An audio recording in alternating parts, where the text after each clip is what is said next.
Для того, чтобы у жителей республики в этот священный месяц не возникали проблемы с электро-газоводоснабжением, в правительстве региона создан оперативный штаб, который в течение всего священного месяца будет обслуживать население. Помимо прочего, принимать звонки от жителей республики оперативный штаб и будет в 3 дня празднования священного месяца Рамадан.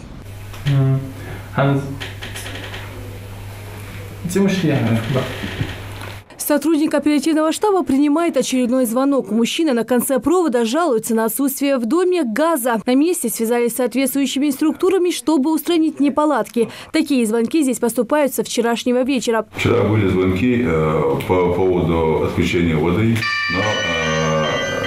но все было устранено в кратчайшие сроки. Все службы готовы.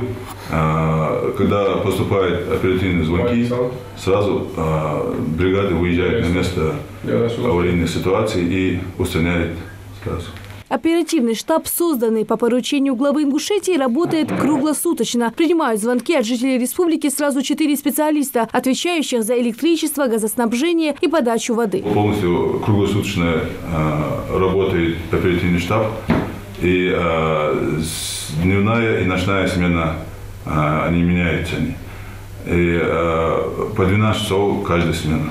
Традиционно многие обращения касаются отсутствия воды. В большинстве населенных пунктов республики это самая актуальная проблема в месяц Рамадан. У многих жителей региона есть небольшие огороды, которые необходимо поливать, потому и бывают задействованы все водозаборы. Мы напоминаем, по всем вопросам и жалобам нехватки воды или отсутствия газа и света звоните по номерам, которые вы видите на экране. Сотрудники оперативного штаба правительства Ингушетии принимают звонки в любое время дня и ночи. Ирина Сычоева, Ахмед Парчиев. Новости 24.